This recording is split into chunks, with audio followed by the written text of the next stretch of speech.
মাজারে বসে গাঞ্জা টানবা, তোমরা মাজার বাংলে পরে আবার রাগ করবা। মাজারে বইয়া তোমরা গাঁজা খাও কেন? মাজারে বইয়া তোমরা নারী পুরুষ একসাথে অবাধে মিলামিশা করো কেন? হাদিস কোরআনে আছে কোন নারী পুরুষ একসাথে চলা যাবে না। মাজারে গিয়া তোমরা নারী পুরুষ একসাথে বসে গাঁজা খাও কেন? নাচানাচি করো কেন? গান বাজনা হারাম, সেটা তোমরা জানো না কেন? মাজারের মধ্যে কি পাইছো তোমরা? ভালো কথা, নাচানাচি করবা, গাঁজা গাইবা, ইসলামের নাম দিয়া মাজারে গিয়া গান গাইবা, নাচানাচি করবা, ইসলামের ধ্বংস করতেছ না। অন্য ধর্মের লোকেরা যদি দেখে যে তোমরা মুসলমানের দাবি করে গাঁজা টানো, মদ খাও, তখন তো ইসলামের 12টা তো বাজাইয়া দিছ।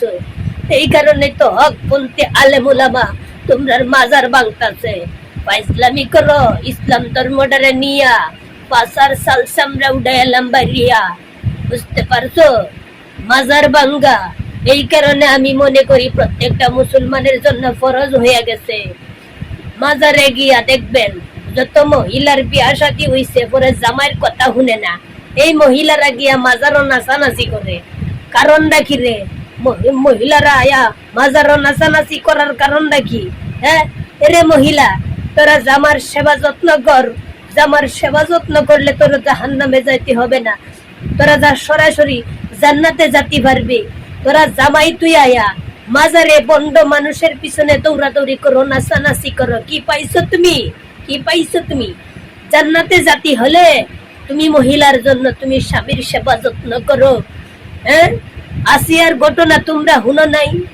আসিয়া যদি ফেরাউনের সেবা যত্ন করে সে জান্নাতের ঘর পায়, তাহলে তোমরা মুসলমান হইয়া তোমার একটা স্বামীর সেবা যত্ন করবা, তুমি জান্নাতে ঘর পাইবা না?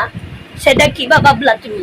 অবশ্যই তোমারে আল্লাহ তাআলা স্বামীর সেবা যত্ন করো, তোমারে জান্নাতে আল্লাহ তাআলা জান্নাতের সার্টিফিকেট দিয়ে দিবে। তুমি মাজারে নাচানাচি করবা, আয়া গাঁজা খাবা, নারী পুরুষ একসাথে নাচানাচি হুয়া হুই করবা, ফাজলামি পাইছো। ইসলাম ধর্মটারে কি মনে করছো তোমরা? ইসলাম ধর্ম কি তোমার বাপ দাদার কিনা নাকি?